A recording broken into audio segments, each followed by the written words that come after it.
hacer el comienzo del webinar de ácido nítrico en neonatología inicial. Bien. Vamos a poner la presentación.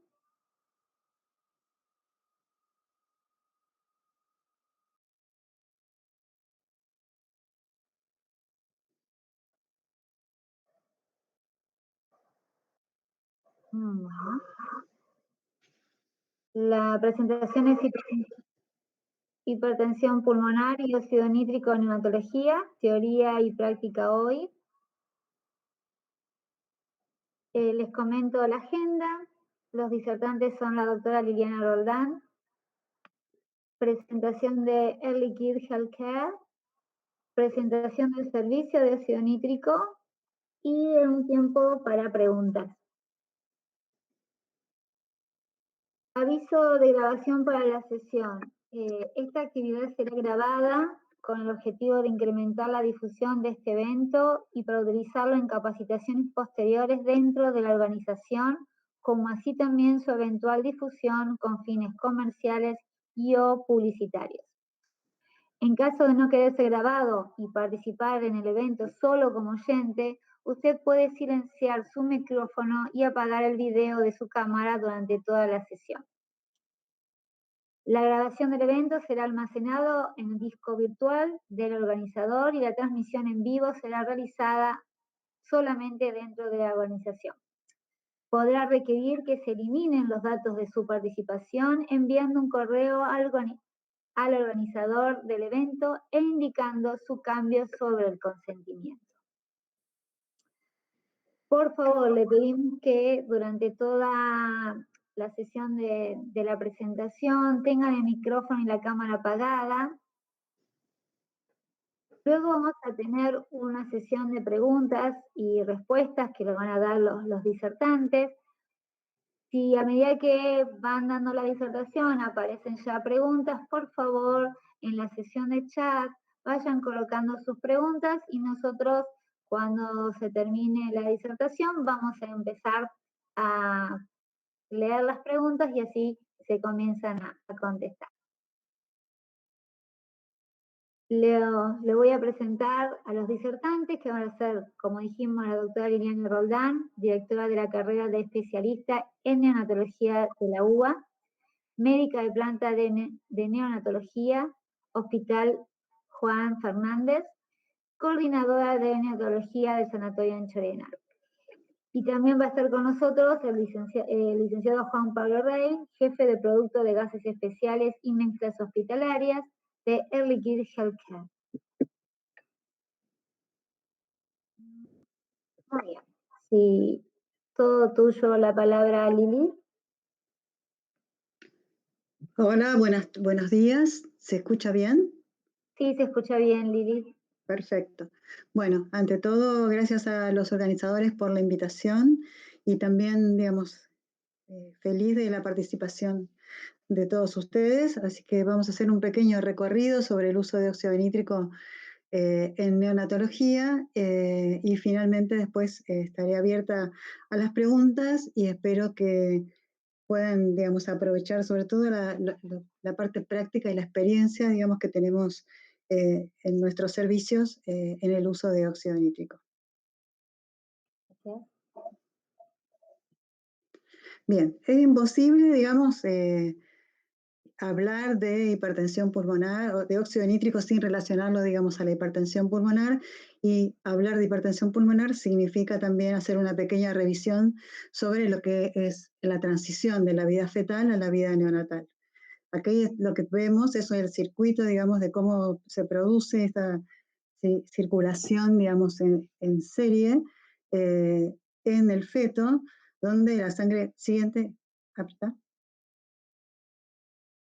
donde la sangre, digamos, oxigenada se proviene de la placenta y luego a través del ductus venoso va a llegar a las cavidades derechas y a través del foramen oval va a pasar a las cavidades izquierdas, y el flujo que reciben en la vida fetal los pulmones, que aún no están ventilados, es realmente una pequeña porción del output total.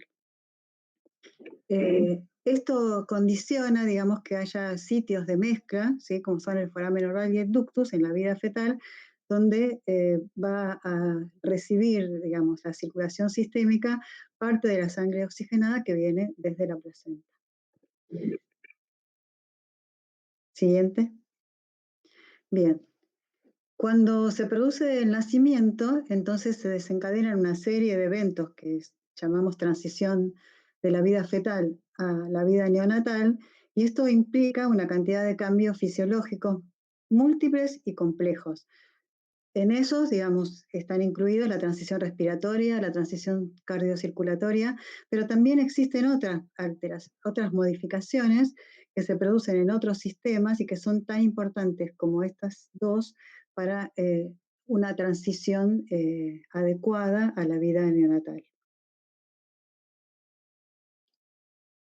Y uno de los eventos, digamos, que desencadena esta serie de modificaciones tiene que ver, obviamente, con el clampeo del cordón. Este clampeo del cordón va a interrumpir la circulación que viene desde la placenta, que es un circuito de bajas presiones, y va a aumentar progresivamente, digamos, la redistribución de este flujo sanguíneo hacia, obviamente, los pulmones, que ya en la vida neonatal van a tener también una serie de transformaciones que tienen que ver con la transición. Siguiente. Estas transformaciones van a ocurrir a nivel pulmonar, en principio, digamos, por la reabsorción de la disminución de la producción de líquido pulmonar y la reabsorción de este líquido por mecanismos activos que van a hacer que finalmente este líquido que ocupaba los alvéolos progresivamente vaya desapareciendo. Siguiente.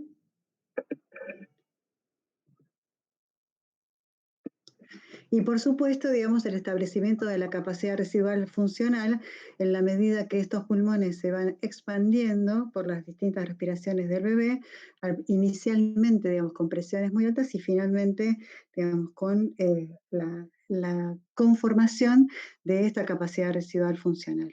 Todos estos mecanismos, siguiente, van a estar mediados por distintas moléculas. Inicialmente, como decíamos,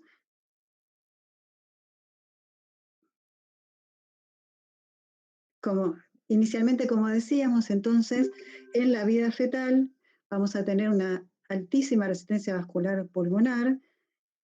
Solamente el 8% del output cardíaco va a dirigirse hacia los pulmones con funciones nutritivas, y esto se obedece, digamos, por la influencia de distintos factores, como puede ser la PO2 baja, el pH bajo y la PCO2 alta, y estos factores van a hacer que esta presión, digamos, a nivel de la vasculatura pulmonar sea realmente elevada.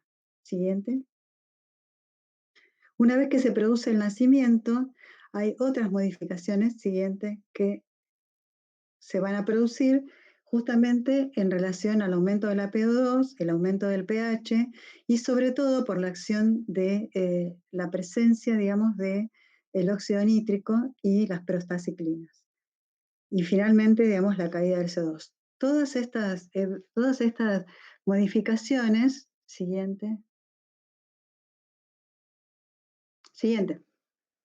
Todas estas modificaciones relacionadas a la expansión pulmonar y el aumento de la oxigenación van a ser el principal gatillo para que ocurra, digamos, una transición apropiada, digamos, como decíamos, de la vida fetal a la vida neonatal. Siguiente.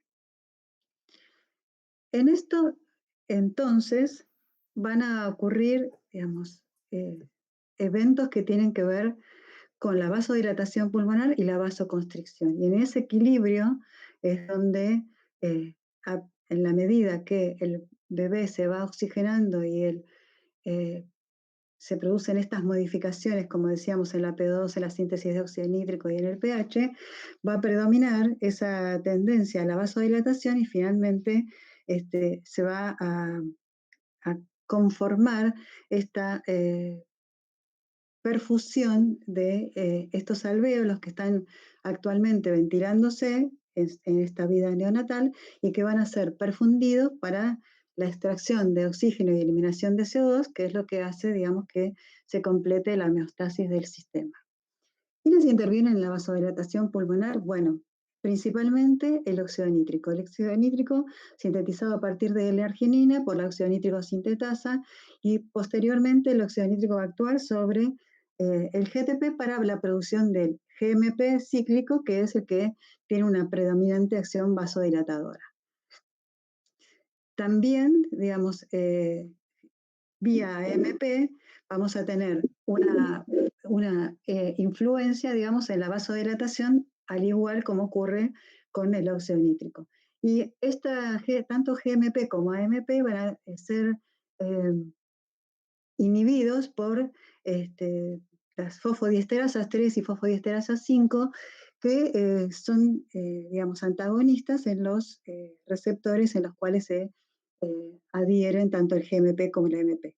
Esto, digamos, este gráfico nos permite ver, digamos, cómo funciona a nivel de la célula del músculo liso que se encuentra, digamos, en los vasos, eh, y cuáles son las sustancias que van a producir o favorecer esa vasodilatación y también abre la puerta, digamos, a las posibilidades de tratamiento con los que contamos cuando esta situación no se produce. Por ejemplo, inhibiendo tanto la fosfodiesterasa 3 como la fosfodiesterasa 5, vamos a lograr una permanencia de la acción del GMP o del AMP y una permanencia, que perdure, digamos, la vasodilatación que estos producen. Y estas medicaciones, digamos, que son los inhibidores de las fosfodiesterasas 3 y 5, son, por ejemplo, milrinona o sildenafil. Lo vamos a desarrollar cuando hablemos de hipertensión.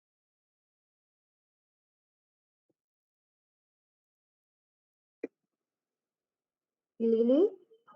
Siguiente. Ah, bien. Lili, si querés podés abrir la cámara. Ah, ok. Y así te pueden ver. Ok, Ahí listo. está, gracias. Bien, Ahí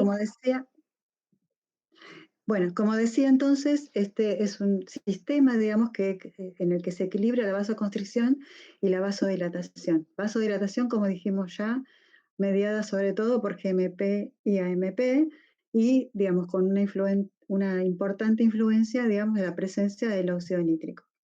La vasoconstricción va a estar mediada por las endoterinas y también este es otro punto donde nosotros podemos actuar, digamos, con distintos fármacos que van a inhibir a estas endoterinas que son vasoconstrictoras. Siguiente. Bien. ¿Cómo definimos entonces a este no descenso de las presiones vasculares pulmonares? Este cuadro, digamos que es la hipertensión pulmonar, se define por las siguientes características. Hay una elevación sostenida de la resistencia vascular pulmonar y existe un aumento de la presión de la arterial pulmonar por encima de la sistémica. Y esto es lo que va a generar, digamos, el shunt.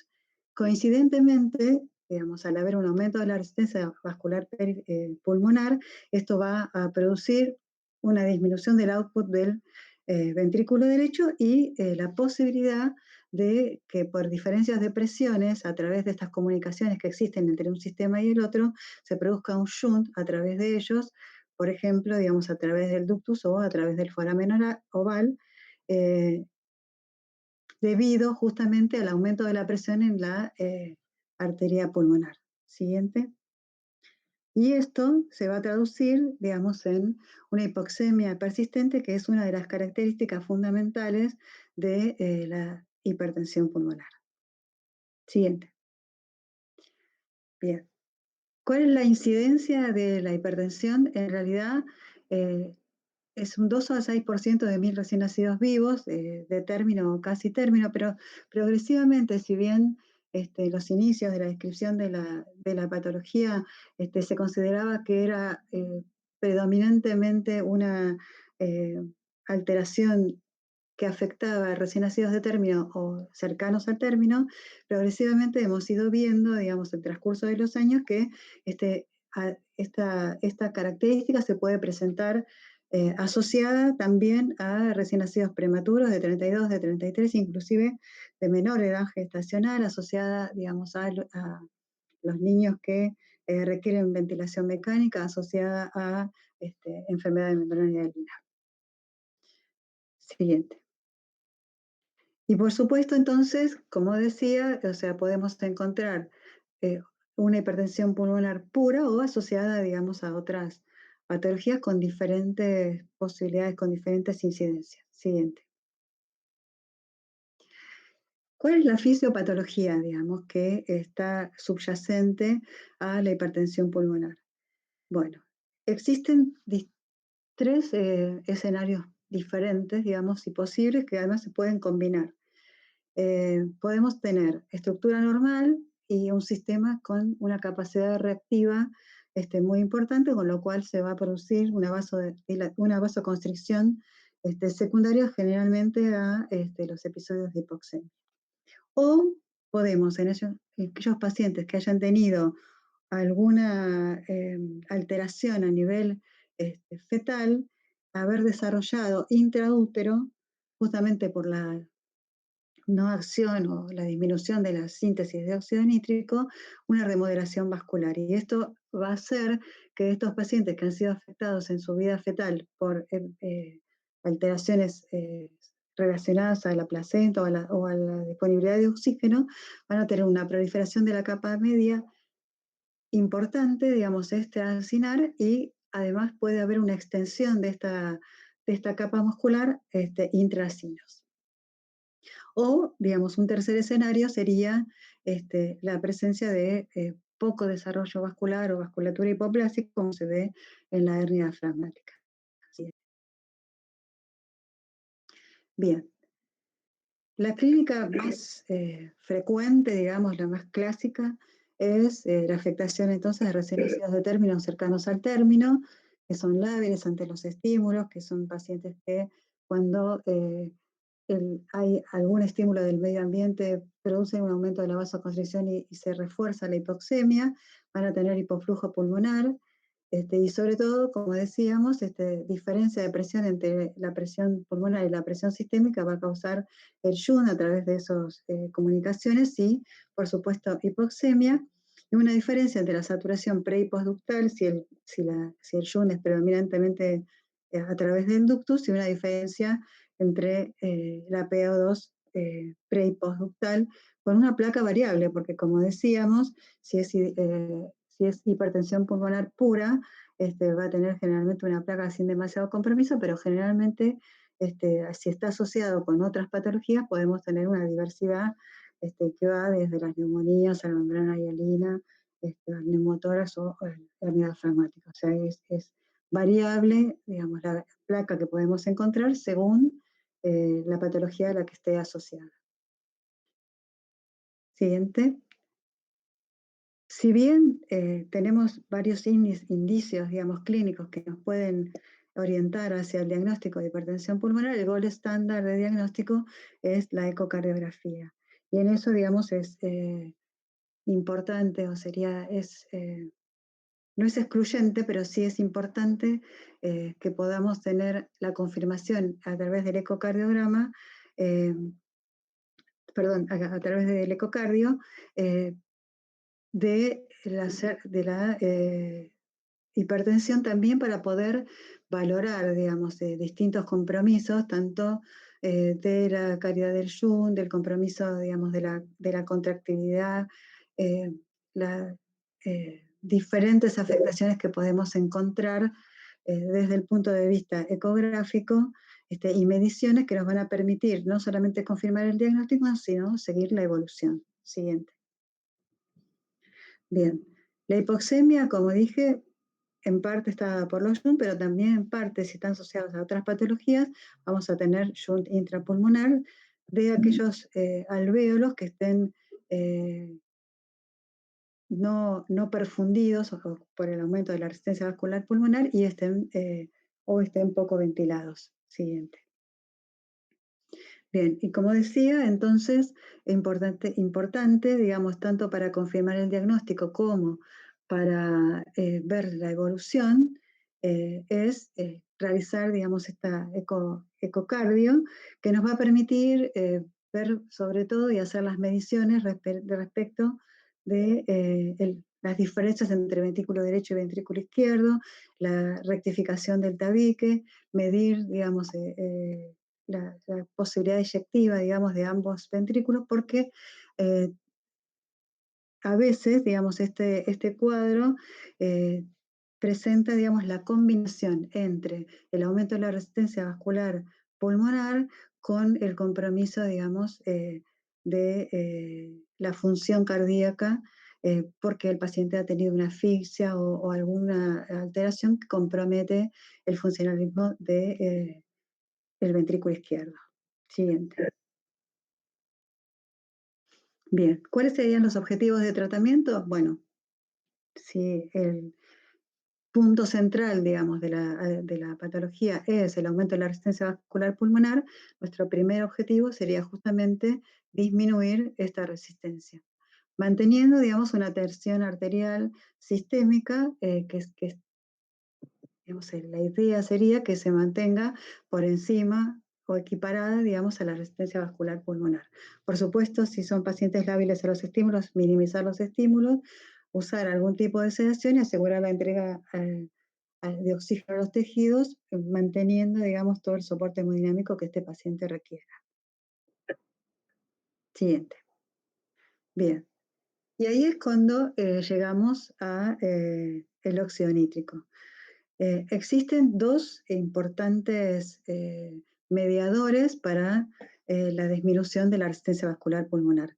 El primero de todos es el oxígeno, ¿sí? Y el segundo término, digamos, encontramos el óxido nítrico. El óxido nítrico es una molécula biológicamente activa, que es capaz de regular el tono vascular pulmonar, es un vasodilatador potente y selectivo, ya que actúa solamente a nivel de los vasos pulmonares, y a su vez disminuye la turbulencia y reduce la presión capilar pulmonar. Siguiente. Bien.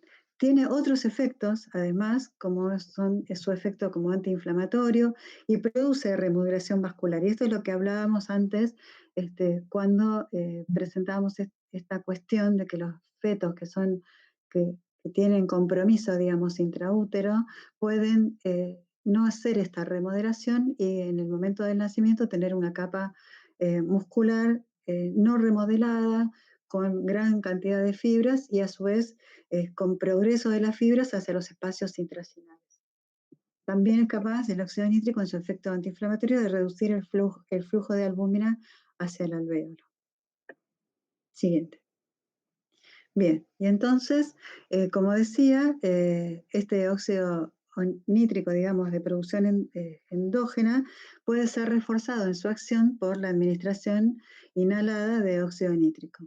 Y esto, digamos, hace que como llega por la vía respiratoria, digamos, este óxido nítrico difunde hacia los vasos que están perfundiendo al pulmón y al difundir produce en ese pasaje, digamos, a las células eh, de los capilares, produce por acción directa el aumento de el GMP y un efecto predominante de vasodilatación. Una vez que llega, digamos, al interior del vaso, se combina, digamos, con la hemoglobina y rápidamente se inactiva. Eso es lo que, digamos, lo que hace, digamos, que su acción sea exclusivamente a nivel de los vasos pulmonares.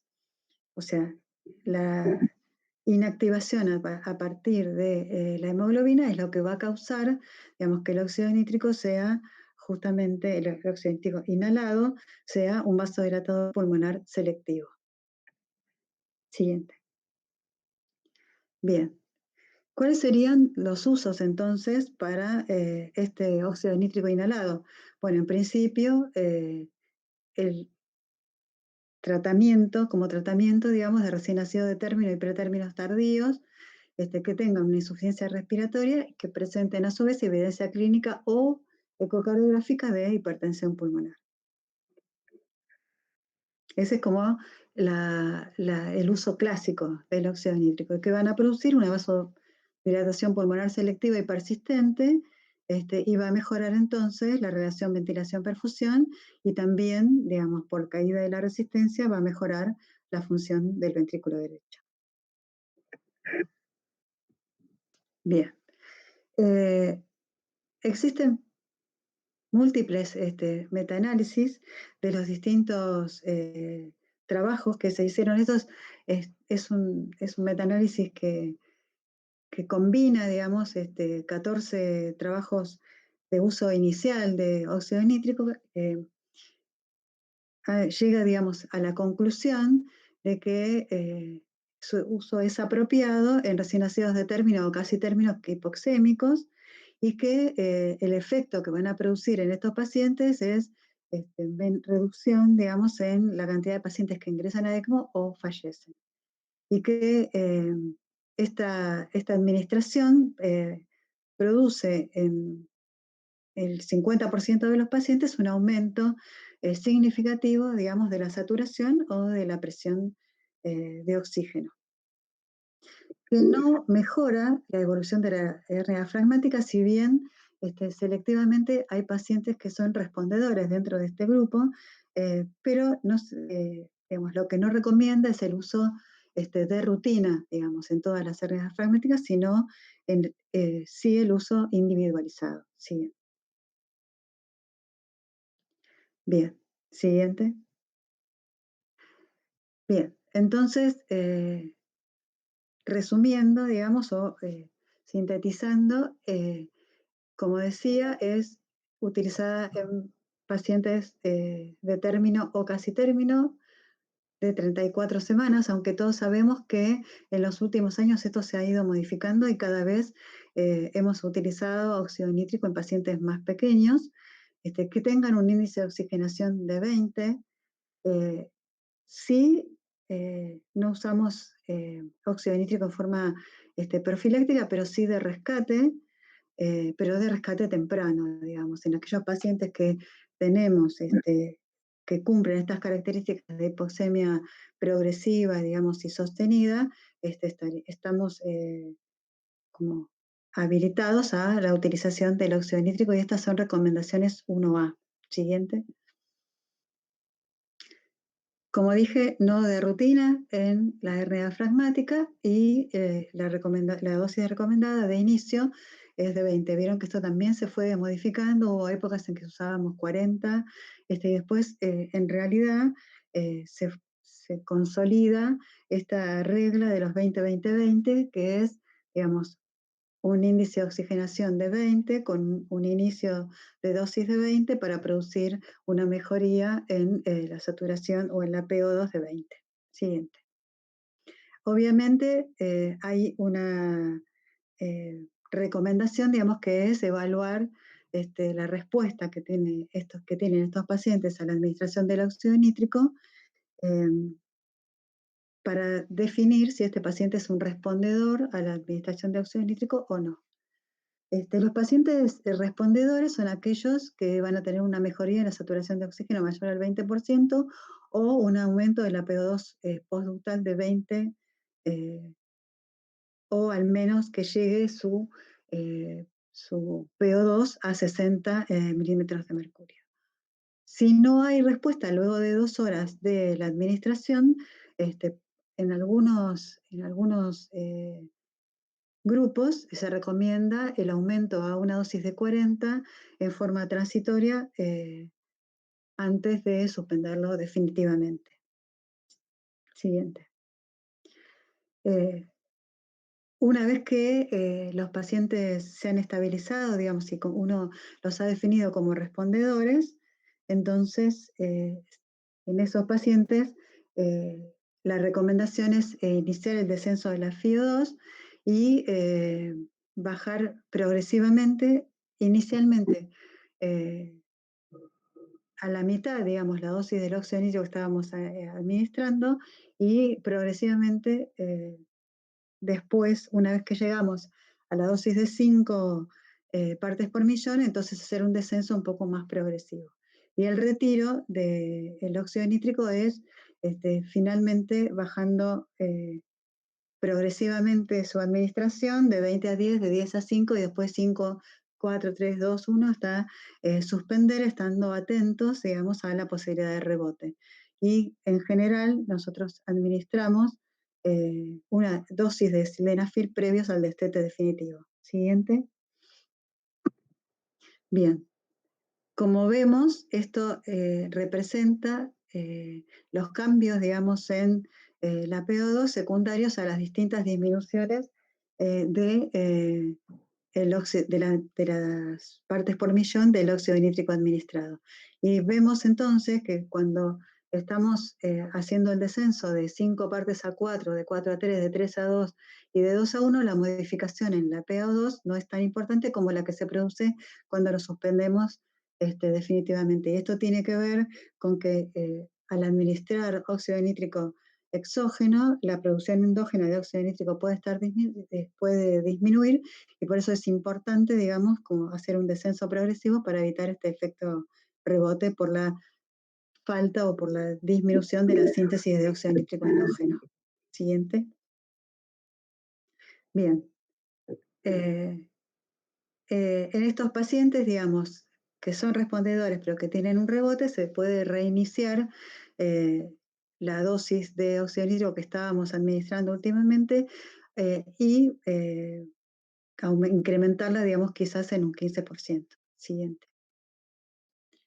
Los pacientes no respondedores, o sea, hay distintas casuísticas, hay informes sobre que el 20 o 30% de los pacientes no tendrán respuesta, o hay otros informes que hasta un 40% de los pacientes pueden no responder, y en este caso, digamos, también la disminución y suspensión del óxido nítrico debe hacerse en forma lenta y progresiva por la misma razón de que aunque el paciente no haya respondido, puede haber inhibición de la síntesis endógena. Siguiente. Bien. Obviamente, digamos, los sistemas de administración tienen que estar aprobados, tienen que tener un módulo inyector, tienen que tener la posibilidad de hacer un muestreo, una medición del óxido nítrico que estamos administrando y del dióxido nitroso, que es importante, digamos, monitorizarlo para evitar sus efectos tóxicos. Siguiente. Bien. Y existen, digamos, pruebas de la efectividad tanto del óxido nítrico como de ECMO en el tratamiento, digamos, efectivo de la hipertensión pulmonar. Siguiente. Bien. Y solo para como un agregado, digamos, a este uso clásico de la administración de óxido nítrico, hay otras propuestas, dado que es una medicación sumamente efectiva, para utilizarla en otras alteraciones neonatales que también se asocian con hipertensión. Siguiente. Y estas son la prevención de displasia, utilizando tanto óxido nítrico temprano como tardío, la administración de óxido nítrico en subgrupos de recién nacidos pretérminos por debajo de las 34 semanas hipoxémicos, tratamiento de la hipertensión pulmonar en la displasia broncopulmonar y en la hernia diafragmática. Yo solo me voy a referir a, siguiente, solo me voy a referir, digamos, a el uso del óxido nítrico en estos recién nacidos prematuros hipoxémicos que tienen menos de 34 semanas y en los cuales, si bien, digamos, no hay evidencias que mejoren la sobrevida, o sea, hay varios trabajos que han intentado, digamos, demostrar que la evolución de estos pacientes en cuanto a la morbilidad y mortalidad es mejor, cada vez con más importancia, se recomienda, digamos, el uso individualizado de óxido nítrico en estos pacientes pequeños, con el resultado de que mejoran la relación ventilación-perfusión, disminuye el Jun intrapulmonar, mejoran la PO2 y también el índice de oxigenación. Siguiente. Entonces, es por eso, digamos, que aún sin tener una evidencia clara, digamos, del pronóstico para estos pacientes y en ausencia de otras opciones terapéuticas seguras, basados en la experiencia previa, la justificación fisiológica y que está demostrado, digamos, que el óxido nítrico puede producir vasodilatación pulmonar, es que su uso, digamos, en estos pacientes más pequeñitos también está recomendado. Siguiente. Bien. ¿Y en qué grupos uno podría considerar, digamos, este ensayo de tratamiento? En estos recién nacidos pretérminos con hipoxemia grave, ¿sí?, que tienen fisiopatología de hipertensión pulmonar, en pacientes con hipoplasia pulmonar o en pacientes con rotura prolongada de membranas y oligoamios severos que también van a tener una falta de desarrollo pulmonar y podrían ser beneficiados con la administración de óxido nítrico. Siguiente. Con respecto, digamos, a su uso en la hernia diafragmática, no se ha demostrado tampoco, al igual que en los recién nacidos prematuros pequeños, una disminución en la mortalidad o disminución en la utilización de ECMO, pero sí, digamos, hay una mejoría en la oxigenación en los pacientes con hipoplasia pulmonar, con secundaria, digamos, a su hernia diafragmática en el posoperatorio. Así que, como decía, la recomendación para la utilización del óxido nítrico en hernia diafragmática es no de rutina, pero sí en el paciente individualizado. Siguiente. Y por último, el uso, digamos, en la hipertensión pulmonar que se asocia a displasia broncopulmonar, y esto, digamos, está revisado digamos, hay investigaciones en animales y en modelos preclínicos que muestran que podría ser beneficioso, pero aún no hay una recomendación para su uso clínico de rutina. Siguiente. Bien. Y esta recomendación por ahora, digamos, se basa solamente en opinión de expertos y en informes de pacientes. Siguiente.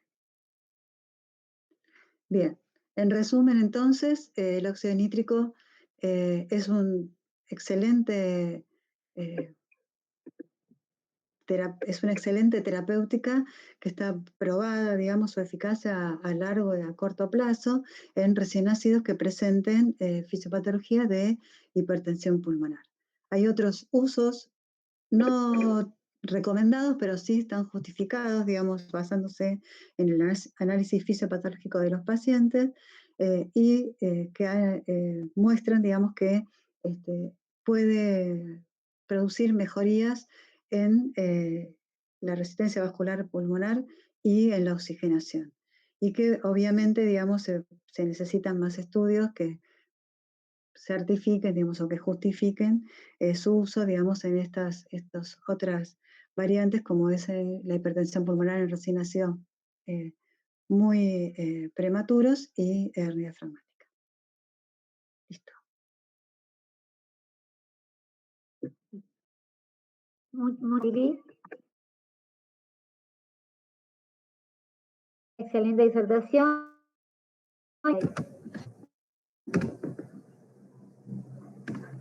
Buenas, ¿se escucha? Se escucha bien. Bueno.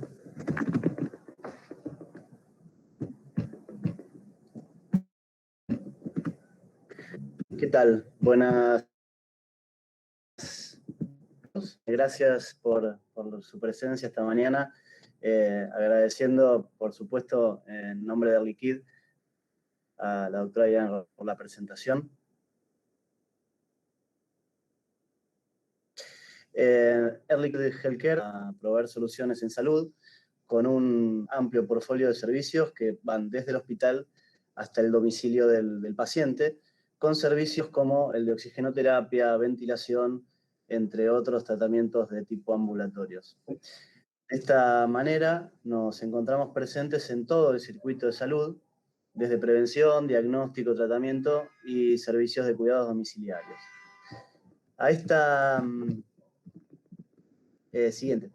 A esta amplia gama de productos y servicios le llamamos oferta global, con productos medicinales como el oxígeno líquido y gaseoso, instalaciones de redes de gases, equipos de quirófano, respiradores y una amplia gama de gases especiales medicinales, entre ellos el óxido nítrico, que en nuestro caso se llama Quinox. Siguiente. Air Liquide Argentina hoy dispone de 25 sites a lo largo y ancho del país, con un servicio de alcance nacional. Air Liquide Healthcare y su línea de gases terapéuticos, gracias a esta cobertura, ha logrado diversificar el uso de los gases especiales con un amplio desarrollo del óxido nítrico, alcanzando las necesidades de la comunidad médica en Argentina. La idea es, con esta cobertura que tiene Air Liquide y el poder cubrir con estos 25 sites las diferentes provincias de la Argentina, poder hacer en estos últimos años ha hecho un desarrollo importante del uso del óxido nítrico y desarrollar nuevos usuarios para que pueda llegar a todas las instituciones del país. Siguiente. En cuanto a lo que es el servicio, bueno, como sabemos, el producto que utilizamos es óxido nítrico inhalado en 450 partes por millón. Es un producto que está desarrollado por el grupo Air Liquide. Hoy se encuentra presente en las principales neonatologías, pediatrías y unidades quirúrgicas de todo el país. Más de 1.600 pacientes tratados en 2020, según el campo de aplicación. Por sobre todo, Quinox se diferencia por contar con un servicio premium, con diferentes soluciones en función de cada necesidad y complejidad, y con un servicio 24/7. Entendemos que el servicio de óxido nítrico, por la complejidad que tiene, requiere de una importante asistencia en el suministro, en el servicio técnico, con presencia en todo el país. Siguiente.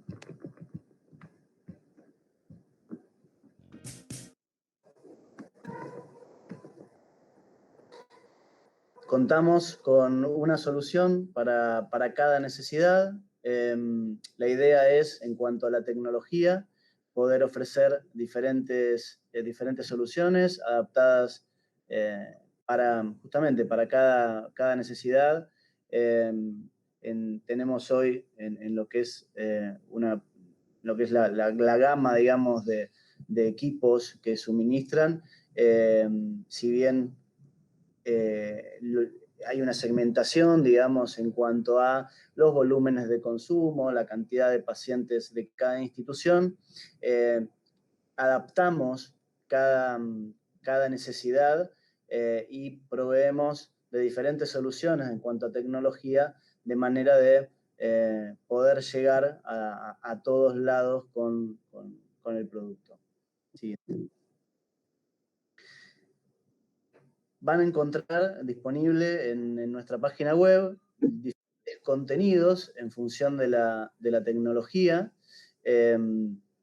Hoy, digamos, las dos tecnologías principales con las que contamos es el sistema administrador OptiQuinox y el sistema administrador SoQuinox.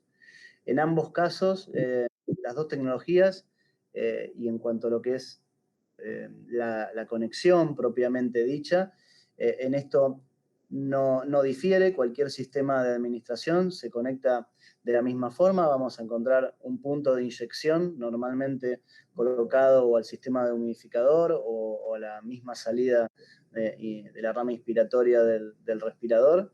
Y vamos a encontrar también un punto de monitoreo, como mencionaba la doctora antes en su exposición. Los equipos tienen que tener un sistema de administración microprocesado, y también tienen que ser capaces de poder medir esta concentración, esta mezcla de gases, Ambas tecnologías hacen esto, tienen diferentes características tal vez en cuanto a la prestación y algunos detalles que hacen al confort, digamos, en la administración.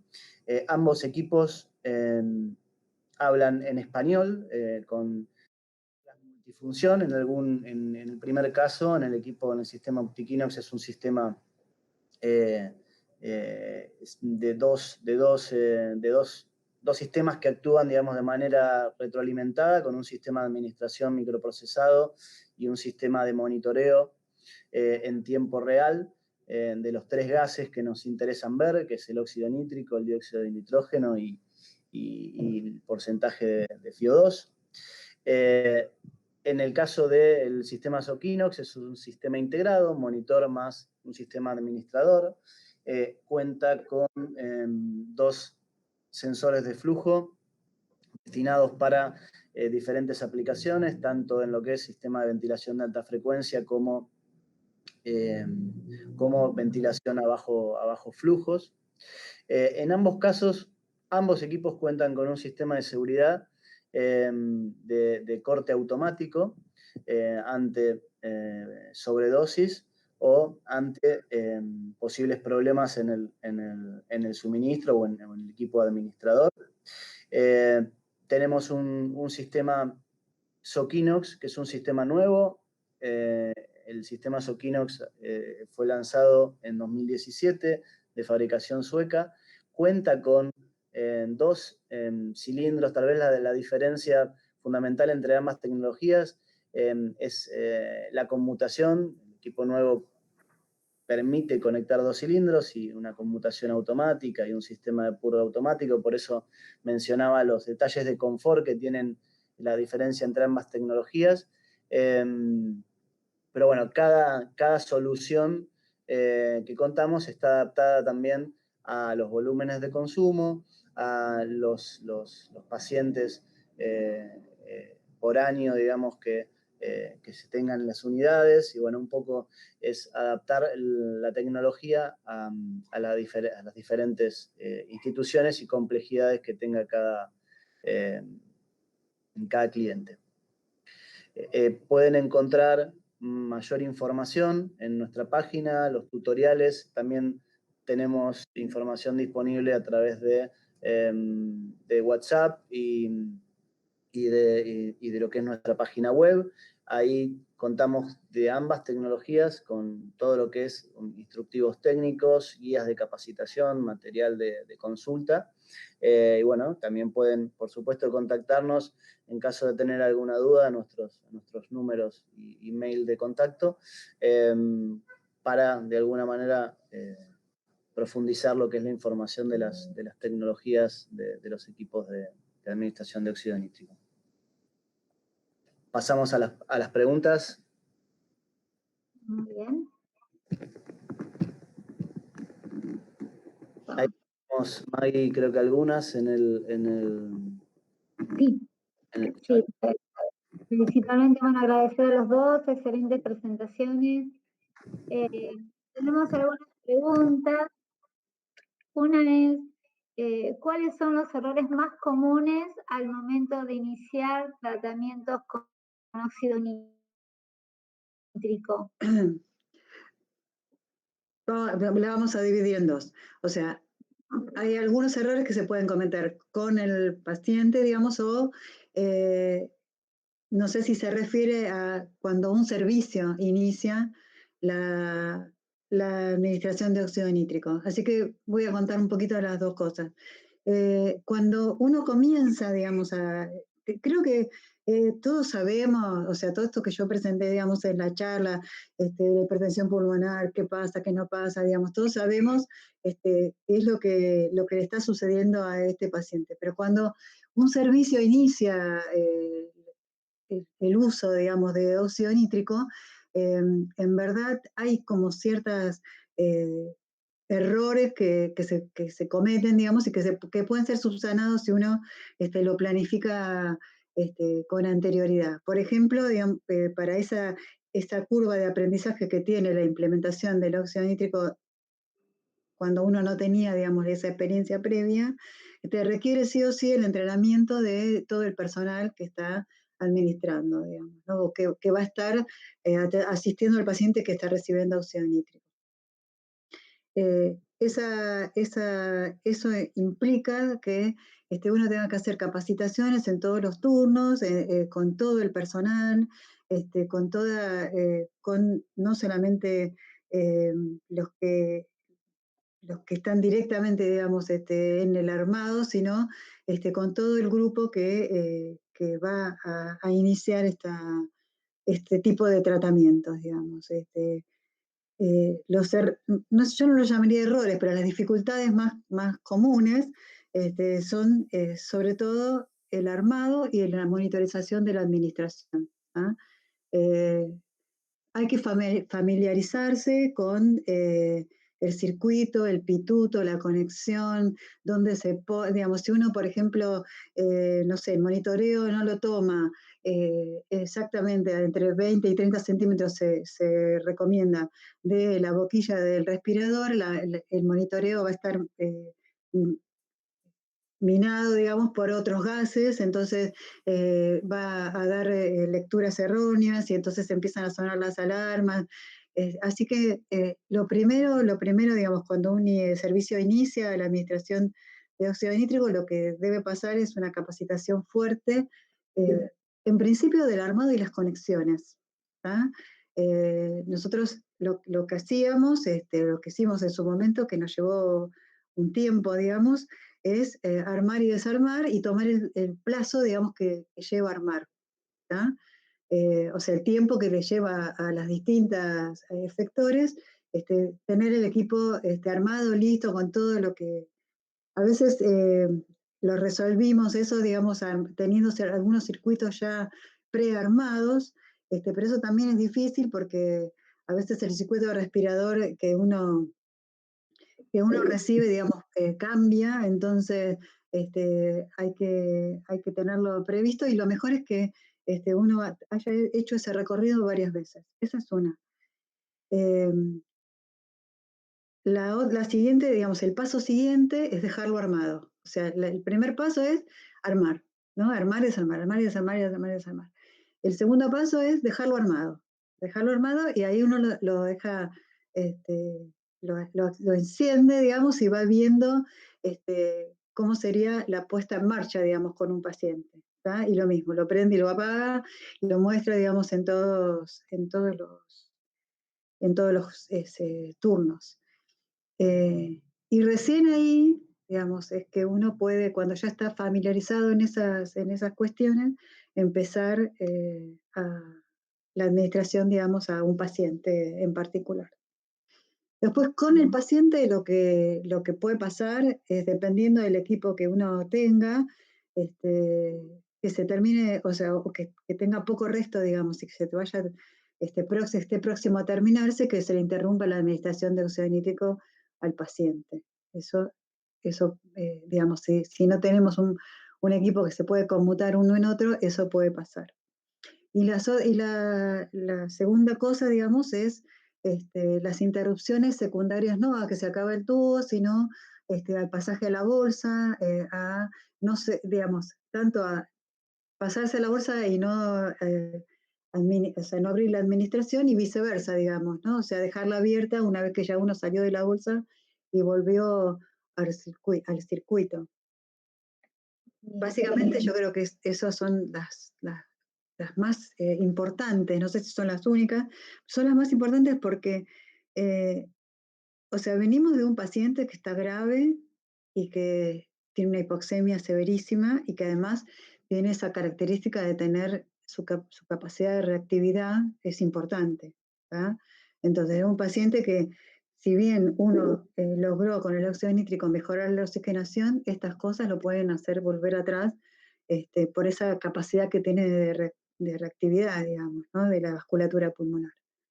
Así que todo lo que tenga que ver con interrupción, disminución de la dosis, o sea, o que se termine el tubo, o que se pase mal a la bolsa, o cualquier cosa que tenga que ver con que un paciente está confortable, mejorado, digamos, con la administración y uno se le interrumpe, o se la baja, digamos, accidentalmente, eso es un error que puede tener un costo muy alto.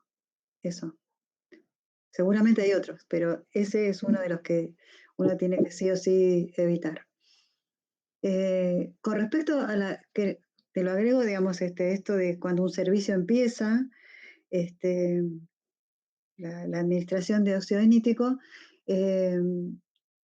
nosotros lo que hacíamos es anticiparnos, digamos, ¿no? O sea, anticiparnos quiere decir, si yo tengo un paciente que lo veo, digamos, en este camino de la hipoxemia, digamos, intensa, lo tengo con una FIO2 alta y con mucho requerimiento y demás, entonces lo armo.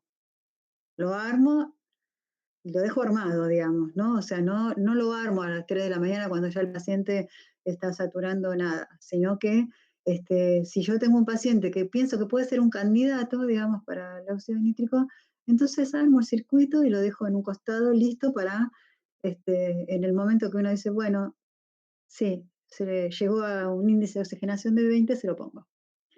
Y si no, digamos, lo peor que puede pasar es que descarto el circuito y lo mando a esterilización o ya, digamos, ¿no? Pero sí me anticipo, digamos, ¿no? Ya lo dejo armado con anticipación. Gracias, Lili. Bueno, como para ir respetando el tiempo, hay unas 3 preguntitas más. Preguntan, si el óxido nítrico se utiliza únicamente con respiradores de alta frecuencia. No, no, lo que uno, o sea, básicamente hay trabajos que muestran la respuesta de los pacientes en la combinación de alta frecuencia y óxido nítrico, pero son trabajos que no son tan actuales y lo que pasó con esto, digamos, es que la alta frecuencia inicialmente, digamos, comparada con ventilación convencional, tenía como mejores resultados y la capacidad de reclutamiento y demás mejor.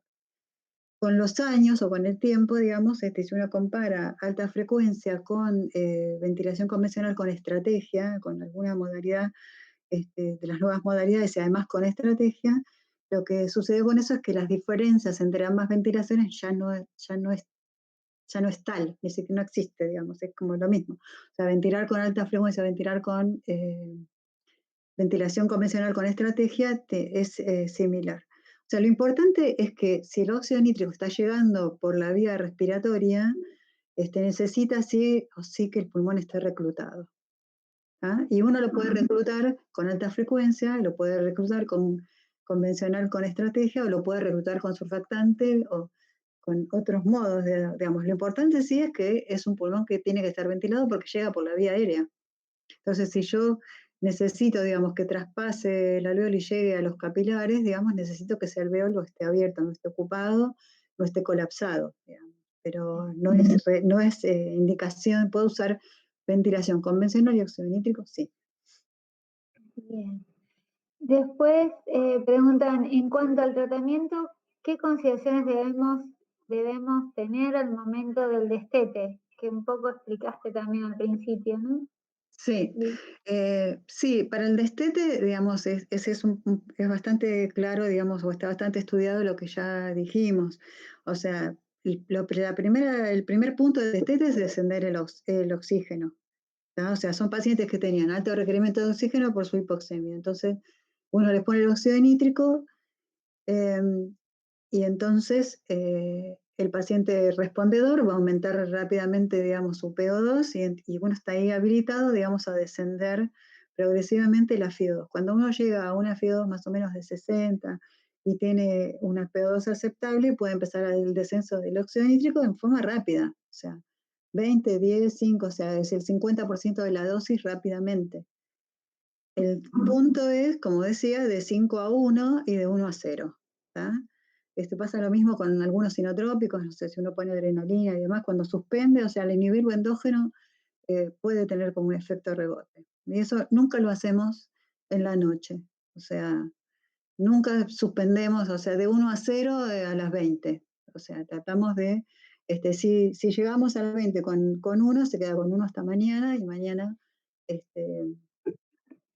se puede suspender. Y en eso, digamos, también es interesante aclarar, digamos, que ya no se usa el método de administración, digamos, con el conteo horario, digamos, como si fuera un relojito, que la facturación depende del tiempo que yo tenga el óxido nítrico, sino por las partes por millón que yo uso, digamos. Entonces, no implica nada, digamos, dejarlo hasta la mañana siguiente, con una parte por millón y suspenderla, digamos, con más control, con más tranquilidad. Bien. Y la última pregunta que me hace es si existen otras patologías asociadas en donde se utilice también el óxido nítrico. Sí, es un poco lo que yo conté, digamos, ¿no? O sea, hace unos años había una prohibición, había, no utilizábamos óxido nítrico por debajo de las 34 semanas, progresivamente se fueron incorporando prematuros más pequeños, que pensábamos inicialmente que no tenían hipertensión pulmonar y la tienen, y como digo, hay muchos ensayos que están en curso tratando de utilizar óxido nítrico para la prevención de la displasia, tratando de usar óxido nítrico en la hipertensión pulmonar de la displasia. Sí, hay otras posibilidades, pero yo creo que de todas, si bien es recomendación de expertos, la más interesante o la que está más avalada es el uso en prematuros pequeños, digamos, que antes no lo utilizábamos. Bueno, no hay más preguntas. Estamos excedidos en el tiempo. Le quiero agradecer especialmente a vos, Liliana, por tu gran capacidad y idoneidad que tenés con la utilización de óxido nítrico en estos pacientes tan chiquititos, en estos neonatos. Y agradecer a Juan Pablo Ray, también jefe de productos, por la explicación de las distintos equipos o dispositivos que hay para la utilización de óxido nítrico. Y agradecerles a todos los que han participado, estar escuchando, y gracias